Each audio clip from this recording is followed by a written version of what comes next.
Olá, você que me segue no Rodrigo Silva Arqueologia. Que bom nós estamos de volta aqui para mais um bate-papo semanal sobre Bíblia, história e, por que não, arqueologia. E eu estou aproveitando esse período que estou aqui em Israel para mostrar para vocês alguns sítios arqueológicos relacionados à Bíblia Sagrada. E sabe onde é que eu trouxe vocês hoje para conhecer? Tel Gezer. Gezer é uma cidade muito importante da época do Antigo Testamento. Nós temos vários assentamentos arqueológicos aqui ao longo dos anos e vou mostrar para vocês algumas coisas interessantes que foram encontradas pelos arqueólogos aqui quando Macalister escavou esse lugar, e até hoje eles fazem alguma intervenção arqueológica e podemos relacionar esses achados com a Bíblia Sagrada. Mas antes de entrar no assunto de hoje, se você não é inscrito no canal, está aqui o meu convite, se inscreva, ative o sininho de notificações para que você fique sempre sabendo quando eu postar algum vídeo novo. E se gostar, é claro, deixe o seu like, o seu comentário, são todos muito bem-vindos. Bom, infelizmente a única coisa triste que eu tenho para revelar para vocês é que nós chegamos agora aqui ao sítio arqueológico e tem muita área queimada. Houve um incêndio recente aqui, inclusive nós pudemos ver um caminhão do Corpo de Bombeiros sempre circulando a área. Isso é muito triste. Mas apesar disso, nós podemos ver um pouquinho do que a arqueologia descobriu nesse lugar aqui. Eu vou começar lendo uma passagem sobre a cidade de Tel Gezer, que é relacionada à época do rei Salomão. A cidade que você vai conhecer hoje, o resto arqueológico dela, foi dada como presente de casamento, que presentão, hein, ao rei Salomão. Você sabe, você que estuda a Bíblia Sagrada, Salomão teve como primeira esposa a filha do rei do Egito, a filha de Faraó. A Bíblia não traz o nome dela, mas Salomão recebeu do sogro do Egito um presente, uma cidade que o próprio Faraó veio, destruiu. Depois, olha, Salomão, agora é você, é sua para você reedificar. Eu sei que você gosta de grandes construções e a Bíblia fala dessa reedificação. Eu vou ler para vocês aqui 1 Reis, capítulo 9, versículo 16, que diz assim: porque Faraó, rei do Egito, havia atacado e conquistado Gezer, queimado a cidade, e por irônica coincidência, nós estamos com a cidade novamente queimada por um incêndio moderno, mas é só uma coincidência. Então Faraó veio, atacou a cidade, queimou a cidade, matando os cananeus que moravam nela, entregou-a como dote à sua filha, mulher de Salomão. Assim Salomão reconstruiu Gezer, Bet-Horon de baixo, Balat-Hadmor no deserto e outras cidades. A Bíblia também menciona as 3 grandes cidades, além de Jerusalém, é claro, que Salomão reedificou. Foram as cidades de Hatzor, Megido e Gezer. Tanto é que a estrutura arquitetônica do portal de Gezer, uma das portas principais da cidade, é semelhante àquela estrutura também que temos em Megido e Hatzor, que é uma evidência que foi realmente uma construção do período de Salomão, do rei Salomão. Agora, para começar a nossa aventura aqui no sítio arqueológico, eu quero iniciar por esta pedra aqui. Isso aqui é uma réplica, tá certo? A réplica de uma pedrinha menor. Ela seria um pouco maior do que essa pedra que eu agradeço a Paola, que é uma amiga nossa que está ali, arrumou uma pedra para eu servir aqui de ilustração para vocês. Eles encontraram no lugar que eu ainda vou mostrar para vocês, uma pedra um pouquinho maior do que esta, que é chamada de o calendário de Tel Gezer. O que estava escrito nessa pedra? O que eles reproduziram aqui nessa cópia maior. Aqui você tem a reprodução de meses do ano e o que era plantado em cada um dos meses do ano. Agora o curioso é que depois que os meses foram escritos aqui embaixo você tem o nome de quem escreveu aquele calendário. E você tem a letra aqui, a letra Aleph, que é bem diferente do Aleph que usa hoje em Israel. Depois o Beit, que é a segunda letra do alfabeto, e a letra Yud. Aqui você faria o nome Avi, que é um nome que, aliás, é usado até hoje em Israel. Mas quem que está me assistindo e já estudou um pouco de hebraico pode falar: Rodrigo, mas eu não estou identificando letra nenhuma hebraica aqui. É porque esse aqui é o paleo-hebraico. Era o tipo de escrita hebraica que era usado na época de Salomão. Aliás, uma curiosidade para você. Você que já estudou um pouquinho de hebraico, ou mesmo que nunca estudou hebraico, mas já viu uma Bíblia em hebraico, uma Torá, aquelas letras em hebraico quadráticas que você lê ali, aquilo não é hebraico. Não, aquilo é aramaico. São as letras do idioma da Babilônia. Quando a Babilônia deixou de usar a escrita cuneiforme, ou mesmo ainda enquanto usava a escrita cuneiforme, eles começaram a ter uma evolução no tipo de letras que eles usavam, e o primeiro alfabeto que foi usado na Babilônia, no aramaico da Babilônia, usava aquelas letras quadráticas que os judeus acabaram aprendendo quando passaram pelo cativeiro da Babilônia.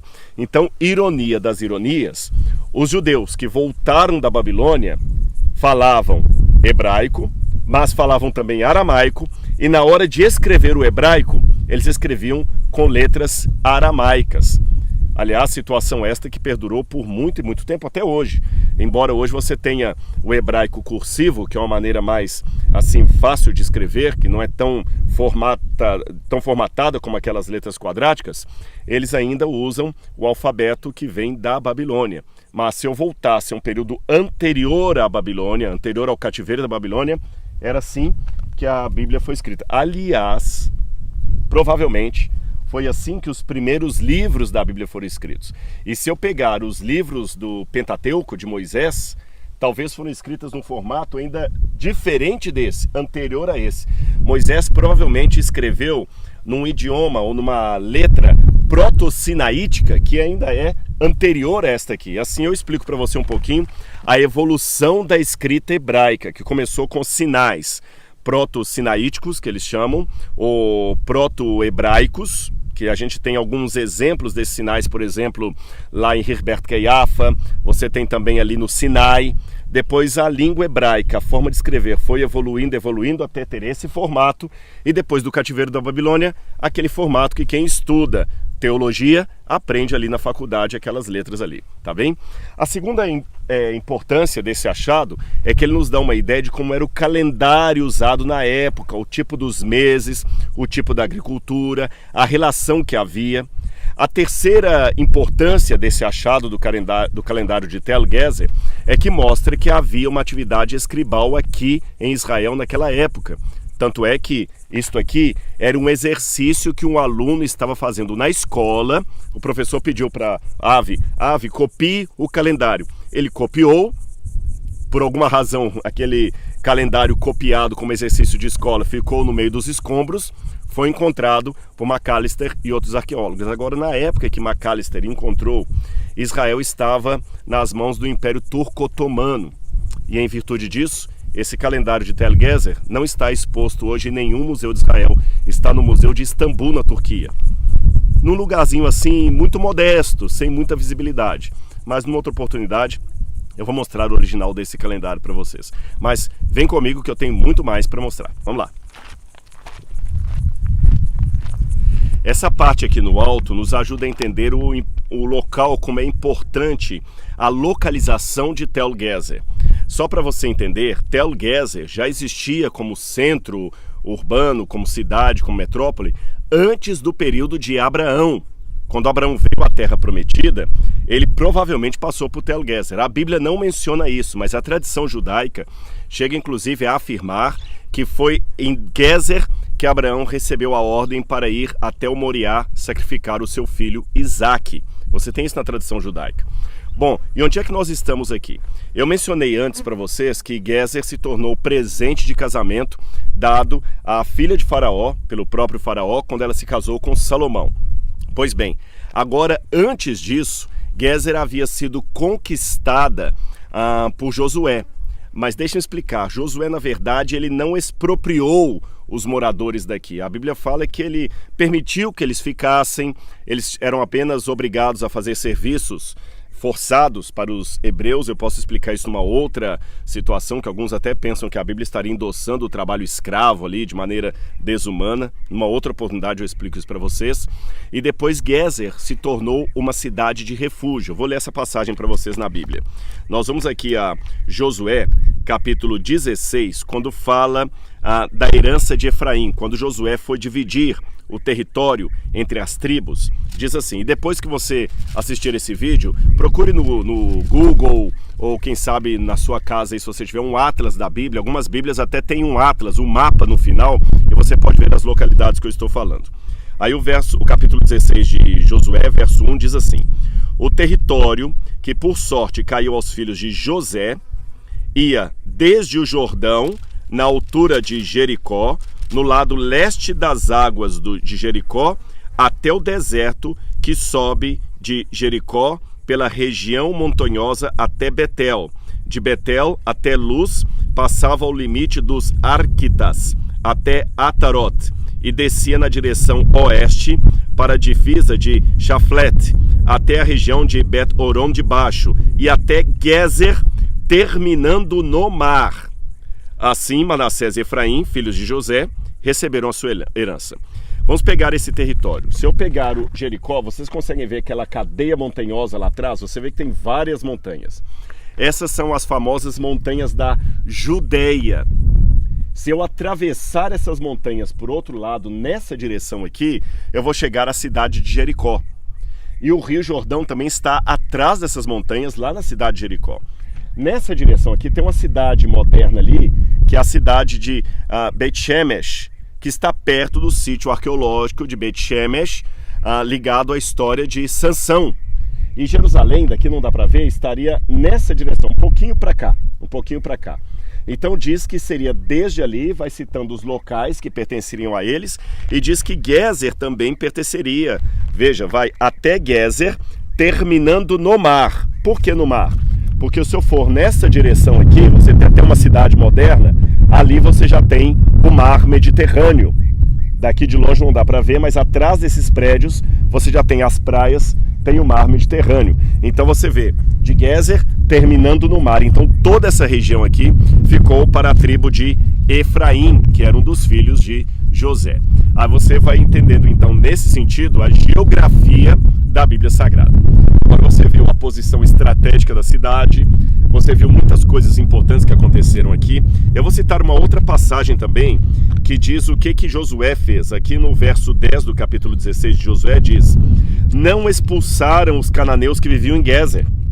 Assim eles moram no meio dos efraimitas até o dia de hoje, mas estão sujeitos a trabalhos forçados. Eu falei que no outro vídeo eu explicarei melhor essa questão de trabalhos forçados.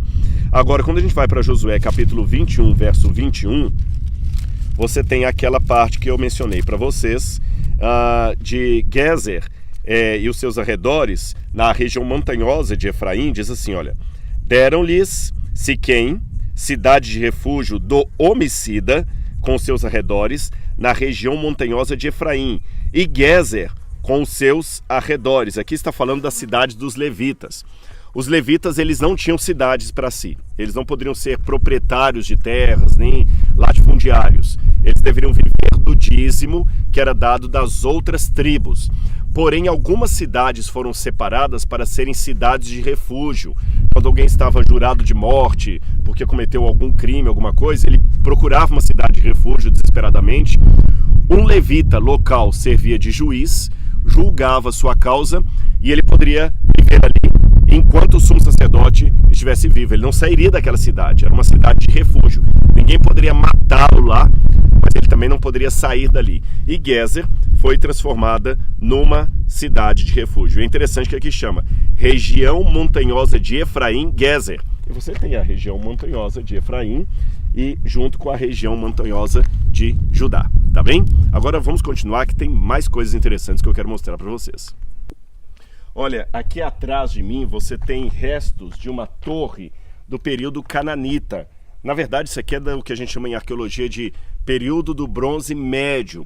Em linguagem bíblica, a época de Abraão. Então, considerando a possibilidade de Abraão ter passado por aqui, realmente essa possibilidade existe, como eu falei, a tradição judaica que daqui ele saiu para sacrificar Isaac, Abraão com certeza viu essas pedras. Então aqui havia uma grande torre, tá certo? Do período cananita, e aqui nós temos o alicerce dela, o que sobrou. Para você ter uma noção de como seria essa torre quando ela estava completa naquele período antigo, eu estou falando de 1800 a.C., aqui nós temos um desenho que mostra como essa torre seria, e essa parte de baixo é a única coisa que restou dela. Tudo isso aqui agora colapsou. Provavelmente essa parte de cima, algumas delas podiam ser feitas de tijolos queimados, como a gente tem, por exemplo, em Tel Dan. Agora eu vou mostrar para você como era a entrada dessa cidade cananita, o portal principal dela na época de Abraão. Vem comigo. Enquanto eu estou indo lá para a porta, eu quero mostrar uma coisinha antes para vocês. Aqui você tem várias casas do período cananita, casas que ficavam adjuntas à muralha original da cidade. Então você viu uma torre da muralha aqui atrás, lembrando, olha, aqui à minha esquerda, direita de vocês, você tem aqui o resto da torre, era uma torre de vigia. Aqui você tem a muralha da cidade, a muralha segue aqui, e algumas casas adjuntas à muralha. Quem moraria talvez perto da muralha? Bom, você tem vários casos de pessoas que tinham a sua casa aqui. Por exemplo, você se recorda do caso da cidade de Jericó e Raabe, que ela tinha uma casa entre as muralhas, anexa às muralhas de Jericó? O caso de Raabe é ilustrado pelo que nós temos aqui, ó. Então você tem as casas ali embaixo, vamos ver de novo, tá certo?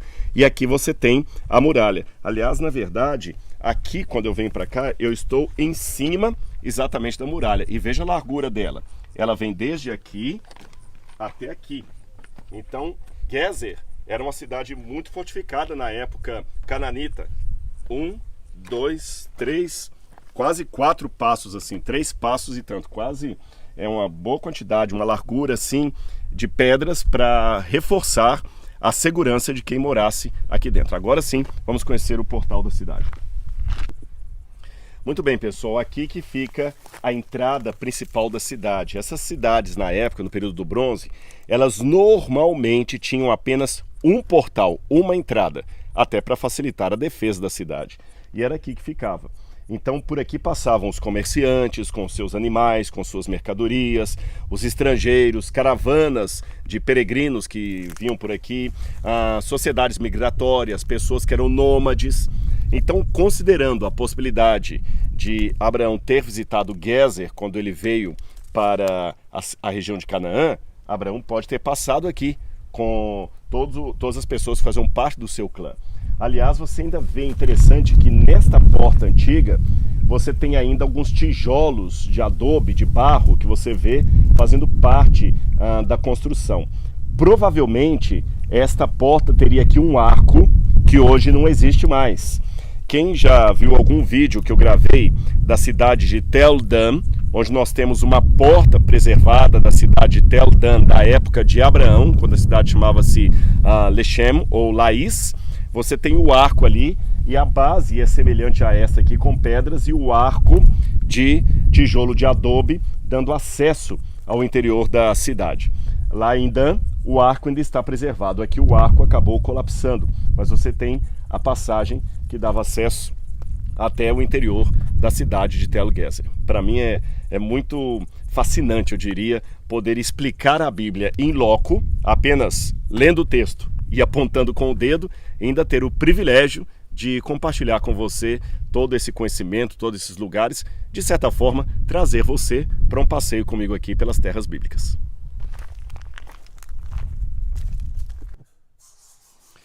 Olá, pessoal. Bom, essa parte aqui é a parte do reservatório de água da cidade. Aqui eu estou tendo que gravar em forma de selfie, porque tem muito morcego lá embaixo, tem pombas também. Aí quando eu falei que tinha morcego, é lógico que a Laura não quis vir. Então eu vou ter que ser o cinegrafista e explicar ao mesmo tempo aqui. Vou descer com vocês e eu vou fazer o seguinte, eu vou virar a câmera para que vocês possam ver como é que era o reservatório de águas. Hoje aqui nós temos uma escada com mais de 170 degraus. Então, para ter acesso à água, eles tinham que caminhar bem. Vamos ver. Bom, aqui vocês podem ver, então, nós temos os degraus originais. Vem aqui, tá vendo lá embaixo?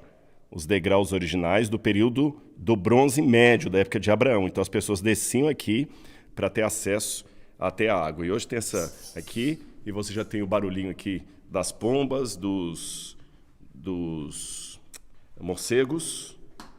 Gente, é muito íngreme, você tem que descer bastante aqui para ter acesso à água. Eu espero que você agradeça depois por simplesmente poder beber água abrindo a torneira da sua casa. Vamos lá até o fim.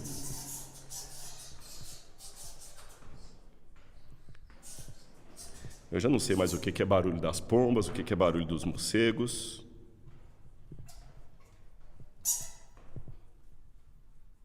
Ah, são morcegos. Olha lá em cima, ó. Tá vendo movimentando ali? Acabou de voar. Tomou um susto. Tá cheio de morcego ali. Olha lá, morcego lá embaixo também.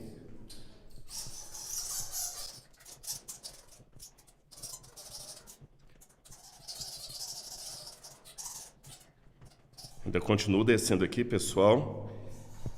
Já deixei um pouquinho de morcego ali para trás. Não sei se vai ter mais morcego para cá.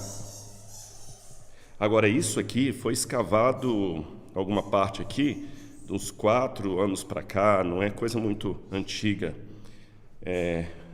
O meu amigo Nadav, que esteve aqui há um tempo atrás, ele falou que tudo isso aqui ainda estava cheio de barro, eles não tinham escavado ainda. Então aqui você vai... Chegamos até onde é possível vir. Daqui não dá para descer mais, porém, não sei se dá para vocês verem, ainda continua lá para ter o acesso à água, mas a escada só vem até aqui. Agora meu amigo Nadav desceu aqui e eu pedi que ele usasse o celular dele para iluminar, onde não estava fácil mostrar para vocês. Ainda tem água ainda, tá certo? Olha, então tem algum lençol freático aqui, não é um manancial de água, é apenas um lençol freático, você tem a água aqui ainda, e as pessoas tinham que descer por aqui para buscar a água. E se a gente voltar, imagina naquele tempo para buscar, você tinha que subir essas escadas aqui você tem as escadas originais, não sei se vocês conseguem ver os degraus, estão vendo? Até lá, então eles tinham que fazer com que a água ficasse protegida, guarnecida dentro dos muros da cidade, e não era fácil beber água naqueles dias. Quando eu estava subindo aqui, também uma coisa que eu esqueci de mencionar para vocês, eu estou ofegante, é porque realmente a subida é árdua. Você tem as escadas originais, e esses buracos aqui, onde eles colocavam lamparinas para iluminar o caminho, enquanto o pessoal descia para buscar água lá embaixo. Ou seja, repito, beber um copo de água custava muito esforço e energia. Aqui só para mostrar para vocês um pouquinho da tragédia que eu mencionei, do incêndio que teve aqui há pouco tempo, ainda está assim a fuligem ainda, recém-queimado, mas você andando aqui um pouco, que era mato no passado, antes do incêndio, é possível você encontrar muitos pedaços de cerâmica aqui no chão, com um pouco de atenção. Aqui tem mais um, ó. Isso aqui é uma cerâmica, tá bem? Tá toda queimada, mas é uma cerâmica antiga. E eu achei mais esses dois aqui para mostrar para vocês. Olha, isso aqui é uma base de um prato período cananita, tá bem? Ou seja, quem comeu nesse prato aqui é alguém que viveu na época que Josué estava dominando aqui, ou quem sabe até antes. Isso aqui acho que é do período do ferro, então é depois de Abraão. Isso aqui é no período já da conquista de Canaã. Então você tem a base, melhor dizendo aqui, e nesse aqui você tem a borda, tá bem? A borda de duas cerâmicas antigas. A borda, a base, desenhos que podem aparecer ou até a alça são elementos que a gente chama de diagnosticáveis. São eles que permitem a gente dizer de que época é a cerâmica. Seria mais ou menos como alguém que gosta de automóveis e fala, esse é um Passat 77. Como é que ele sabe? Pelo modelo do carro e tudo mais. A gente faz isso com as cerâmicas. E isto que eu fiz aqui, a gente chama em arqueologia de prospecção de superfície. Não é o caso aqui, eu fiz apenas por fazer. Mas quando você suspeita que há algo para ser escavado ali, você caminha no local procurando restos de cerâmica, dessas coisas assim, para indicar se havia habitação ali, se compensa escavar naquele lugar. E aqui a gente encontra muitas cerâmicas do período do Bronze Médio, do período do Ferro, ou seja, período de Abraão, período de Josué, período de Salomão, nessa área toda que foi queimada. Mas vamos continuar o nosso passeio. Esta aqui, pessoal, é a parte já israelita da cidade de Gezer, até posterior à época de Josué.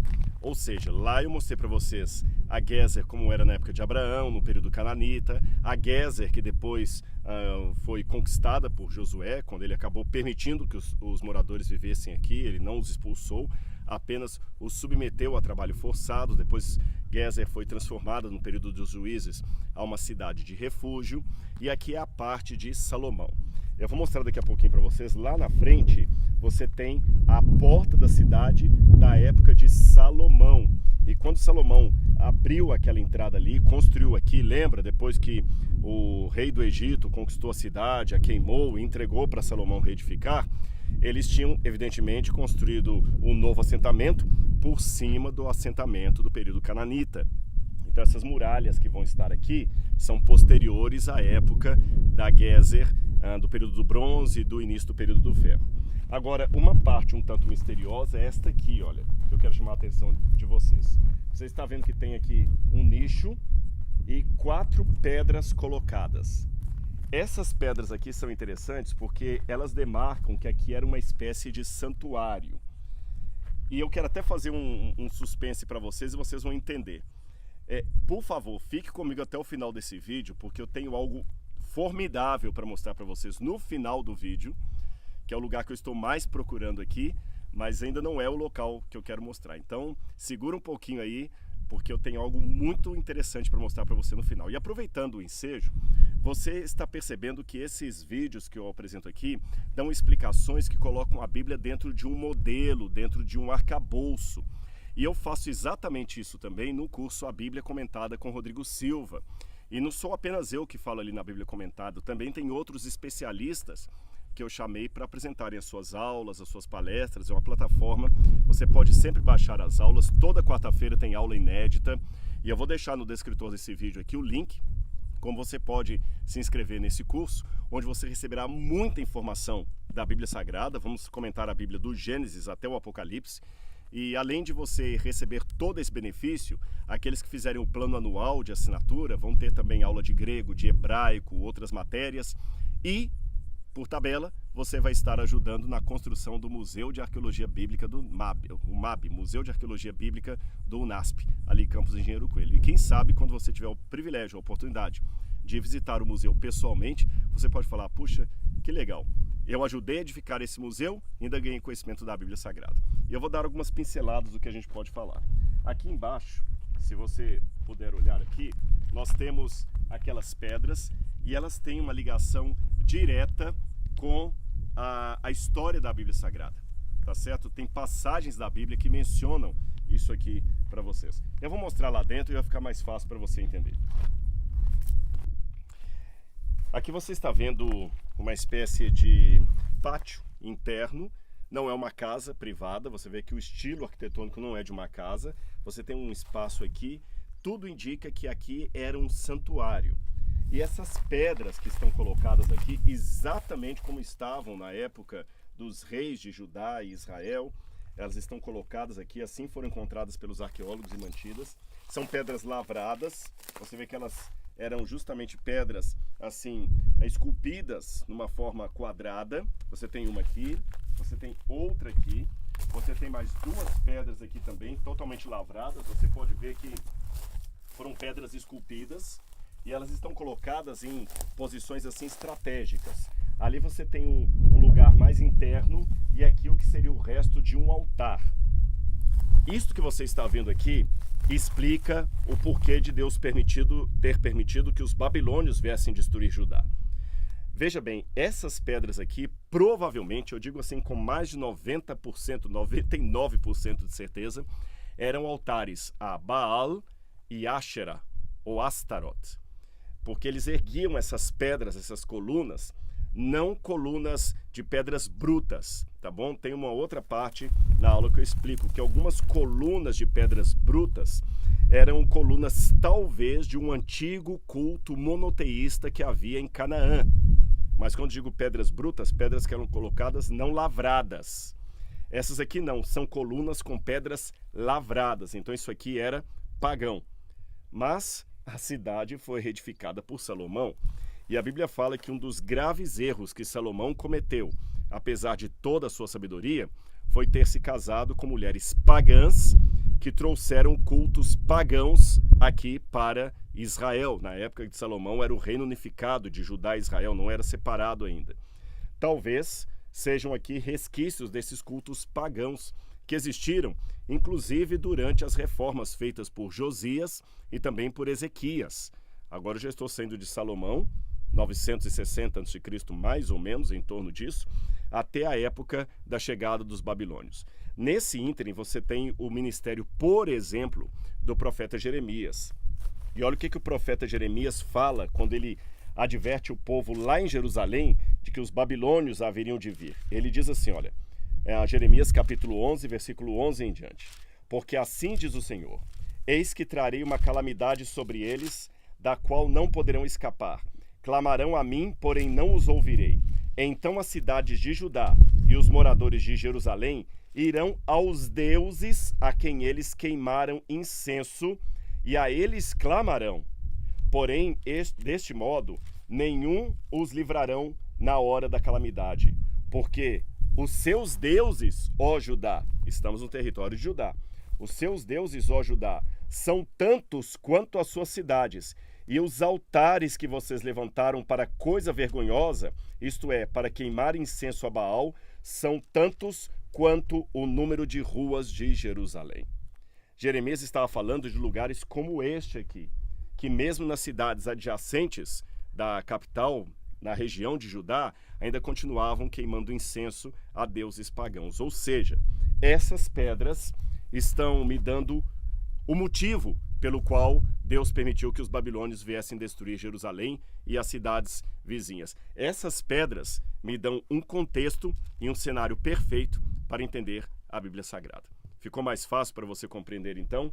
Pedras como esta eram erguidas para honrar deuses pagãos. Triste, não é?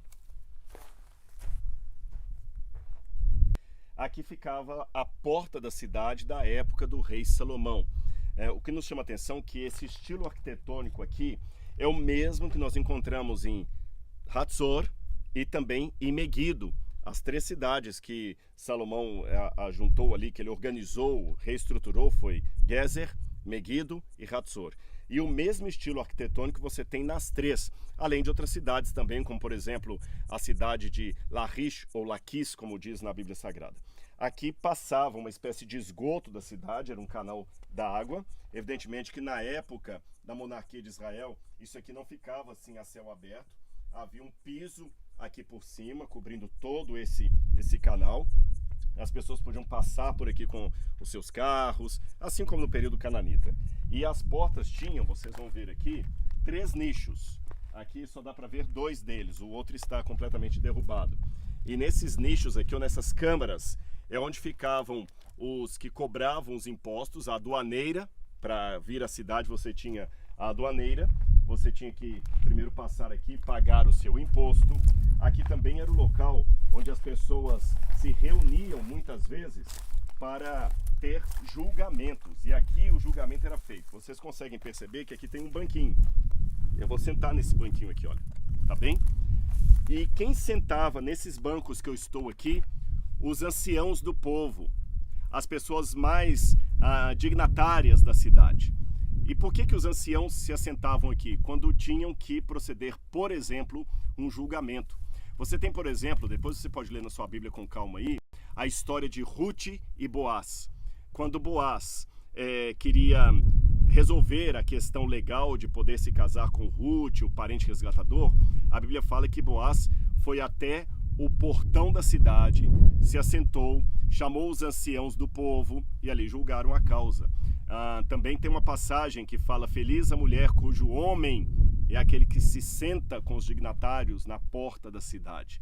Então era nesse lugar que eles sentavam, ou seja, aqui onde eu estou sentado, na época da monarquia, Salomão em diante, muitos julgamentos foram feitos. E é claro, para quem estiver assistindo o vídeo que for advogado, promotor, juiz ou trabalhar na área do direito, você sabe que uma das condições básicas para que um julgamento seja justo é que ele tenha publicidade. E aqui é o lugar mais público, porque todos passavam por aqui e podiam até acompanhar a cena do julgamento. Isso também justifica a expressão bíblica do juízo de Deus como estando às portas. Quer dizer, um juízo que está próximo e que também é justo, é eloquente, é correto na sua maneira de decidir. Então eu estou sentando justamente onde, na época da monarquia de Israel, muitos anciãos do povo sentaram para julgar as causas daqueles que moravam aqui em Gezer. Pessoal, aqui é a surpresa que eu falei para vocês, é o momento de revelação. Eu queria trazer vocês até esse lugar aqui, que é o ponto alto da cidade no período cananita. E no período cananita, eles tinham pedras de adoração de ídolos aqui. Você está vendo várias pedras colocadas aqui, são 10 ao todo. Olha, uma maior, contem comigo. 2, tem uma menor. 3, vamos continuar aqui. 4 pedras, nós já contamos 4. 5, 6 pedras. 7, porque tem uma sétima que está quebrada aqui, olha, ela caiu, tombou. 7, 8, que tem uma pequena aqui. 8, 9, 10 pedras. Essas pedras foram colocadas aqui no período do Bronze Médio. Quando Abraão veio, essas pedras estavam aqui, era um lugar de adoração. Nós não sabemos até que ponto podemos dizer que era uma adoração 100% pagã ou se era algum tipo de culto monoteísta que havia aqui em Canaã. Talvez aqui em Gezer, provavelmente era pagão. O que significam essas pedras? Tem várias teorias, várias hipóteses. Vou dar algumas delas para vocês.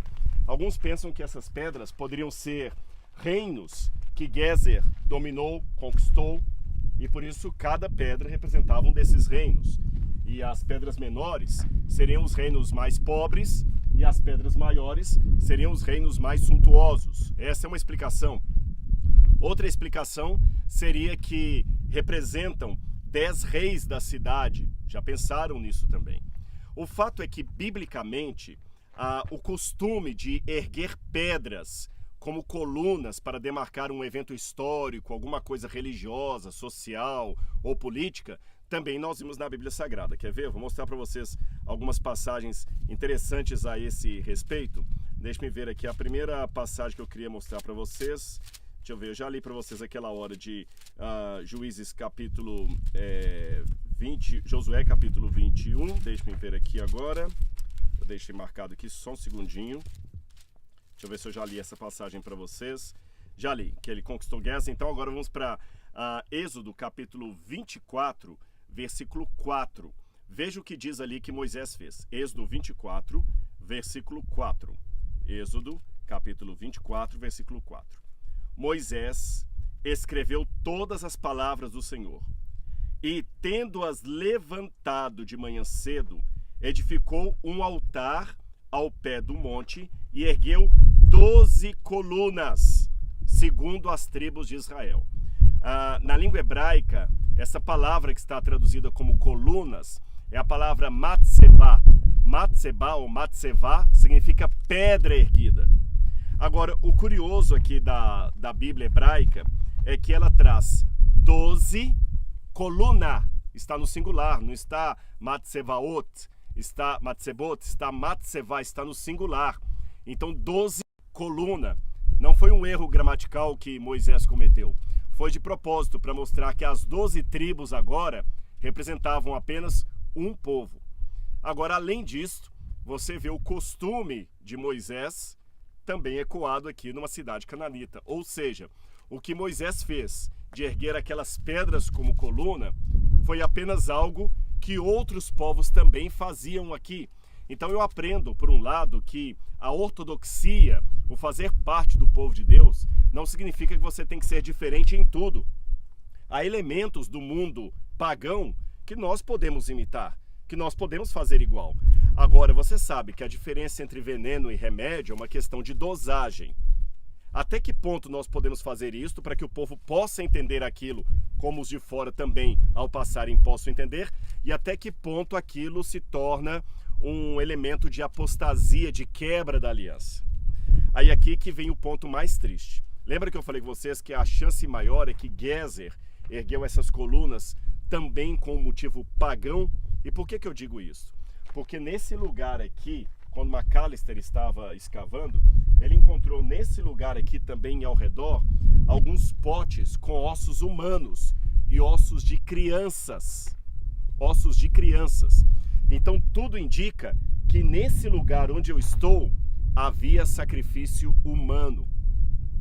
A tradição judaica que vai dizer que daqui Abraão recebeu a ordem para ir até o Moriá sacrificar Isaac, entra nesse contexto. um lugar onde tinha sacrifício humano, coisa que Deus sempre proibiu o povo de fazer. Deus falou que não poderia ter, Deus mandou quebrar os altares que tinham sacrifícios humanos. Eu vou ler para vocês aqui Juízes capítulo 6, versículo 25. Aqui diz na Bíblia assim: naquela mesma noite o Senhor disse a Gideão: leve o touro que pertence ao seu pai, a saber, o segundo touro de 7 anos, e derrube o altar de Baal, que é o do seu pai, e corte o poste da deusa Áshera, que está junto do altar. Preste atenção, eu estava falando com vocês que aqui eles tiveram um sacrifício humano. E nessa passagem do livro de Juízes, Deus manda cortar o altar de Baal e o poste da deusa Áshera. Não sei se vocês prestaram atenção, mas todas as pedras que nós vimos aqui, vou pedir o Nadav para vir de novo e mostrar aqui, elas estão direto no chão. Direto no chão.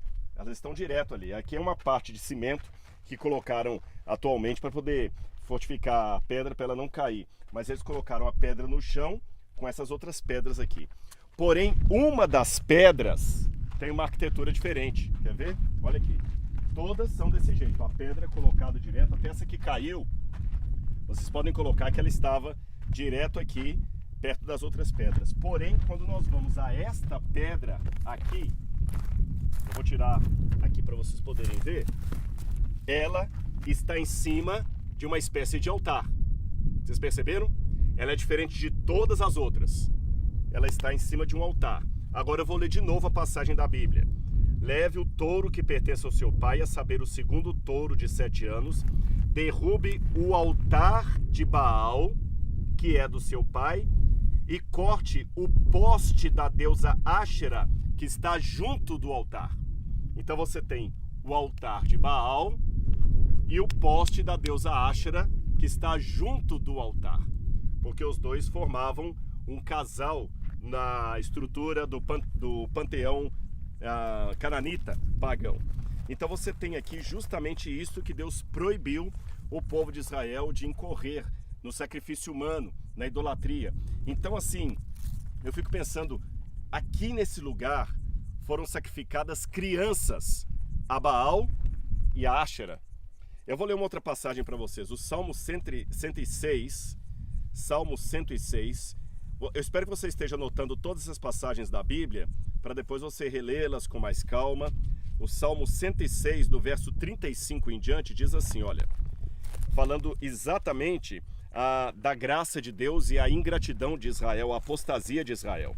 Diz assim, o que eles fizeram? Salmo 106, do verso 35 em diante. Em vez disso, se mesclaram com nações e aprenderam seus costumes, adoraram seus ídolos, os quais se tornaram armadilha para eles. Sacrificaram seus filhos e suas filhas aos demônios. Derramaram sangue inocente, o sangue de seus filhos e filhas, que sacrificaram aos ídolos de Canaã, e a terra foi contaminada com o seu sangue. Por isso, a ira do Senhor se levantou contra o seu povo. Olha que triste. A prática pagã que ocorria nesse lugar onde eu estou, com sacrifício humano de crianças, ainda perdurou na época dos reis de Judá. Porque se você lembra, um pouco antes eu mostrei para você aquelas colunas colocadas naquele pequeno santuário ali na entrada da porta erguida na época do rei Salomão.